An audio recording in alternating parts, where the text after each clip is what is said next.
are we on the right track? What are best practices? What are the things? I mean, when people ask about, does every school have the Columbine locks on the doors, and just sharing that and making sure we've sent out here what the suggestions are, but I think this is part of where the board can help, and what we need from staff is saying, here's where we need a board policy to clarify this.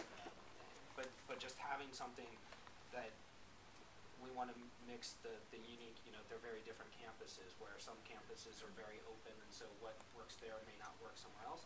But just what are the things that we do want to standardize? Where do we want to say this is mandated and here's best practice? Because I think talking to schools, that's one of the things that I do hear from them that would be helpful. So that's one piece. And then it is interesting that, do you mind if I respond please, to that a little bit? Please. Because let's just take locking doors. Yep. After the tragedy in Connecticut, send out an email just reminding people that, for parents' peace of mind and so forth, locking doors. And we have some campuses where they have always had their doors locked, and it's part of their culture and their expectation. We have other campuses where the principal and the staff really feel that they shouldn't have the doors locked, because they do want this more open feeling. So it is very interesting in the sense you're talking about best practice. And if you're looking at best practice through just a security lens, and that's what you're looking at, well, then obviously having the door locked is important. If you're looking at through the lens of, we really have a lot of parent volunteers on our campus, and we do expect them to go get their visitor's badge and have that on it, but we want them to feel welcome to be able to walk into our classrooms and not have to necessarily knock. I'm just saying, so it is the lens of, what is the definition of the best practice, in the sense of, are you talking security? Are you talking about creating a collaborative culture? And how do you blend those together? So it would be an interesting dialogue to have with our principals around, is there one here that should supersede the other? And I think that I think that's a key point, and that's why I don't think we should necessarily dictate that every single classroom is locked. I mean, or that would be, because certainly at the elementary level, when you have kids getting up and going to the bathroom and things like that, then you're disrupting class every time someone comes and knocks on the door and has to be let back in and things like that. But what are the things that we think meet that threshold of, everyone should be doing this? And so how do we balance that? And that's part of, because I think there are things that, hey, here are the unintended consequences of this good idea, and so let's flesh those out. But I think that just because there are complexities of it doesn't mean that we shouldn't have certain things that we do have as, here's what we expect from every school. So that's how I see it. Let me ask a clarification question. Yep. Because you're bringing up site safety plans and securities, are you indicating that you want to see more district resources allocated to school sites to increase the security? I'm trying to figure out. I don't know that we're necessarily there yet. I wrote it down myself as add school safety, and I saw it under 5.3, which is now your 5.2, ensure that our facilities support enhanced student learning. And school safety is one of those.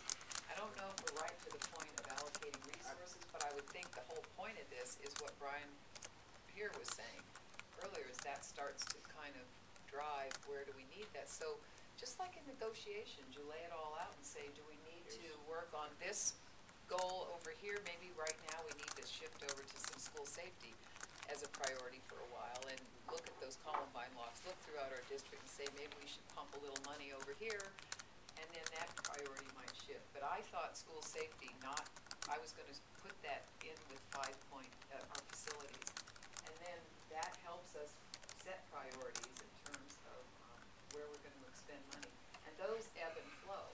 So you come in and do Columbine locks, and then that's a one-time expenditure maybe and then you might shift over to another need. But if it's in here, at least we are alert and responsive to the community. So I would see it now under your 5.2, some bullet on that.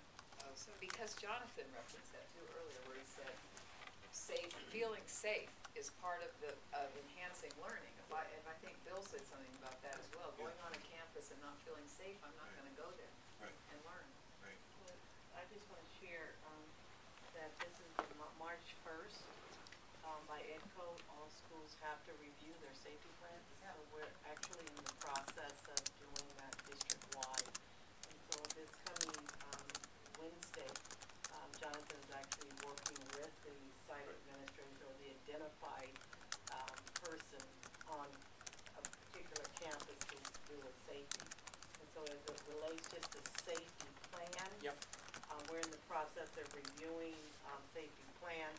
We're also going to be presenting from, student services, there's a whole new binder with all of our updated, board policies, procedures, and new forms, and everything's going back to the schools. And then we're working with the SAS department, working with the principals, and having that conversation about what does safety look like on a particular campus. What are areas of concern, where there's areas that are high need for supervision. But those conversations are going on at the school sites, and I think as a result of that conversation will then be, we need additional, whether it's surveillance cameras, whether it's adult supervision, whether it's locks on our classrooms, or whether it's even having safety kits for our students in the event that there's an emergency. I just want to tell you, we're in that process right now as a district. No, and I did as a site council member, I did the safety plan, and so, I think there's some really good things. My point is that, when you do it individually across 50, I think there are Right. just some things that we can pull together, and that's what I'm hearing from the sites, that they say, hey, we've done it, we think ours is pretty good, but we know it could be better, and we'd like to see what else, and what is, at a higher level, do we say, here's what we think that everyone needs, here's what's required of everyone, here's what we suggest in some other areas, and then here's what you should just figure out on your own. And putting them, Jonathan had talked about before, I'm also pushing, I think, as a parent, having it at the school isn't that helpful, but having them online, and I know that's an initiative for the end of this school year, because I think otherwise, parents, every school plan is here at the district, but how many parents have ever come in to the district office and said, can I have I'm sure there are a few, but I don't think it's a huge Right. percentage, and I think, getting those out to parents so they know and they have that, understand what's being done to protect their kids and things like that. So, I would say two things. First is, schools needing to go through the actual drills, the monthly drills, for some to know what they really need yeah. in the case of an emergency, and not wait until the emergency, but the drill will tell us, oh, we need this type of supply, or we need this person connected to a responsibility or duty in that sense. The other piece is we've had ongoing conversation, regarding whether or not to put safety plans up on the internet where everyone would have access to them. And there's been concerns both sides. One, giving too much access to a person that might take that information and use it in a negative way versus it's very informative. So But they could also come to the district office and pick it up if they wanted to. that's true too. The other piece. Then we'd at least know who they are. Right. They would. We have them But sign that doesn't in. Well, yeah. I think that's an after the fact thing. I mean, what good does that? Well, I think it's at least a little bit of a deterrent that you would have to go into a public location, walk up to, and ask publicly to somebody for it versus just clicking online. I understand what you're saying, and I think there are some aspects that we can put on there for parents, that would, and sit down and look at the critical components that parents would want, like, where would I pick up my kids? Right. Exactly. Where would And I'm I, not saying where would I here's think, our I think code those red, are, right. Right. let's share our code red password and put that online. No, No, but, but. no, but the other I think there are aspects. definitely some things for parents that would, go online that, if there's a situation where the police have cordoned off the school, here's where you're gonna be able to pick your children up. We go to the corner of blah, blah, blah, or we walk over to this school, or we walk to this park because there's plenty of parking. I think, having those things.